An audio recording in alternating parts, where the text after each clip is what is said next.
India's premier university lo BTech 100% placements, 100% education loan only in Karnavati University, Ahmedabad.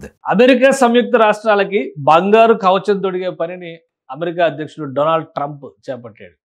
Golden dome పేరుతో ఇప్పటివరకు క్షిపణి రక్షణ వ్యవస్థలన్నిటికీ భిన్నమైనటువంటి వ్యవస్థని డిఫరెంట్గా డ్రీమ్ చేస్తున్నారు డొనాల్డ్ ట్రంప్.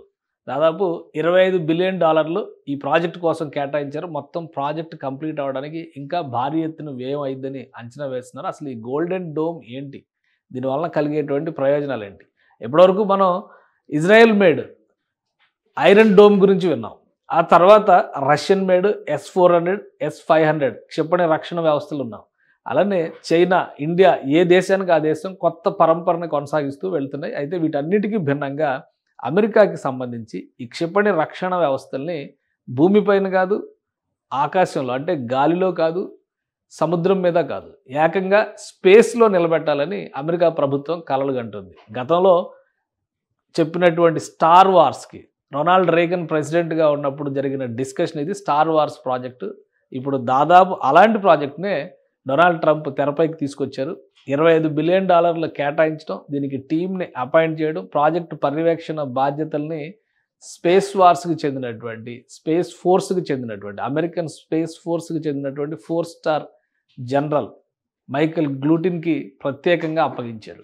సో ఈ ప్రాజెక్ట్ అతి త్వరలోనే సాకారం కావాలని డొనాల్డ్ ట్రంప్ ఆశిస్తున్నారు. 3 ఏళ్లలో ప్రాజెక్ట్ని కంప్లీట్ చేయండి అంటున్నారు. అసలు ఈ ప్రాజెక్ట్ ఏంటి, దాని విశేషాలు ఏంటి ఒకసారి మనం చూసేటువంటి ప్రయత్నం చేద్దాం. ఇది డొనాల్డ్ ట్రంప్ మీటింగ్కి సంబంధించినటువంటి దృశ్యాలు.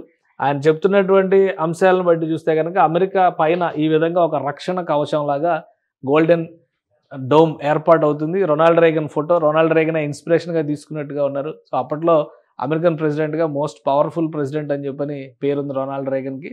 అదే స్టైల్లో ఇప్పుడు డొనాల్డ్ ట్రంప్ డ్రీమ్ చేస్తున్నారు. ఆయన తర్వాత స్థానం ఏంది అన్నట్టుగా ఫీల్ అవుతున్నారు.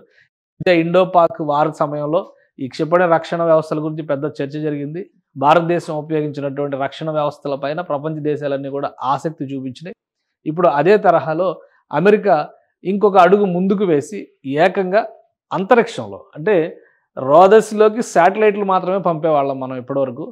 శాటిలైట్ల ప్లేస్లో ఈ డోమ్ని క్రియేట్ చేస్తారు. ఒక ఇంటర్నల్ నెట్వర్క్గా దీన్ని తయారు చేసేటువంటి ప్రణాళిక. అంటే భూమి గుండ్రంగా తిరుగుతూ ఉంటుంది కాబట్టి ఆ యాక్సిస్ని దృష్టిలో పెట్టుకొని అక్కడ ఈ రక్షణ వ్యవస్థల్ని మోహరించే విధంగా ఒక ఇంటర్నేషనల్ స్పేస్ స్టేషన్ ఎలా అయితే రోదస్లో తిరుగుతూ రోదస్లో జరుగుతున్నటువంటి మార్పులన్నింటినీ అధ్యయనం చేస్తుందో అదే తరహాలో ఈ క్షిపణి వ్యవస్థని అంటే ఒక రకంగా స్పేస్లో ఒక టపాకాయల దుకాణం పెట్టేటువంటి ప్రయత్నం జరుగుతుంది. అంటే అమెరికా మీద ఎవరు దాడి చేసినా కానీ వాటికి సంబంధించినటువంటి డేటాని ఇది సేకరించడం, ఇమీడియట్గా కౌంటర్ అటాక్కి దిగడం, అంటే ప్రయోగించిన క్షిపణిని అక్కడికక్కడే నాశనం చేసేటువంటి వ్యవస్థగా దీన్ని తయారు చేయాలనేటువంటి ఆలోచన అమెరికా ప్రభుత్వం చేస్తుంది.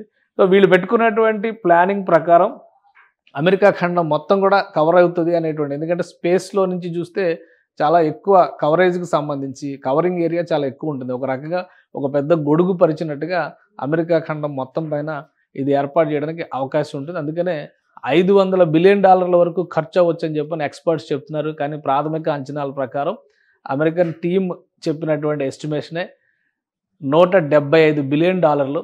ఫస్ట్ ఫేజ్ కింద $25 బిలియన్ శాంక్షన్ చేస్తున్నట్టుగా డొనాల్డ్ ట్రంప్ అనౌన్స్ చేశారు.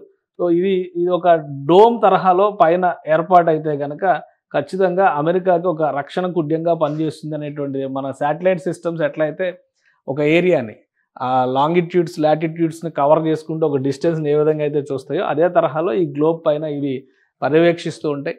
ఆకాశంలో నుంచి అంటే ఒక అటాక్ అనేది జరిగినప్పుడు సర్ఫేస్ టు సర్ఫేస్ అంటే భూమిపై నుంచి క్షిపణి వస్తే మళ్ళీ భూమిపై నుంచి కౌంటర్ అటాక్ జరిగేటువంటి అవకాశం ఉంటుంది. కానీ ఇది ఏకంగా రోదస్సులోంచి వస్తుంది కాబట్టి ఎంత వేగంగా భూమి వైపు రావాలి, అలానే ఆ క్షిపణి వెళ్ళేటువంటి వేగాన్ని ఏ విధంగా మ్యాచ్ చేయాలి, ఇదంతా కూడా ఒక డిఫరెంట్ డైనమిక్స్గా కనిపిస్తుంది. ప్రస్తుతానికి ఒక ప్రపోజల్ మాత్రమే ఈ గోల్డెన్ డోమ్ అనేది. గోల్డెన్ డోమ్ అంటే బంగారు కవచం, బంగారంతో ఏదో అమెరికాకి తాపడం చేస్తారు అనుకోవడానికి లేదు. అమెరికాకి కట్టబోతున్నటువంటి ఒక రక్షణ కుడ్యం ఇది. ఆకాశం నుంచి రక్షణ కుడ్యాన్ని ఏర్పాటు చేయాలని చెప్పని డొనాల్డ్ ట్రంప్ భావిస్తున్నారు. సో ఏ విధంగా ఉంటుంది భవిష్యత్తులో, ఇది అంత ఈజీగా కంప్లీట్ అయ్యేటువంటి ప్రాజెక్ట్ కాదని ఎక్స్పర్ట్స్ కూడా చెప్తున్నారు. అయితే 3 సంవత్సరాల టార్గెట్ని డొనాల్డ్ ట్రంప్ ఇచ్చారు.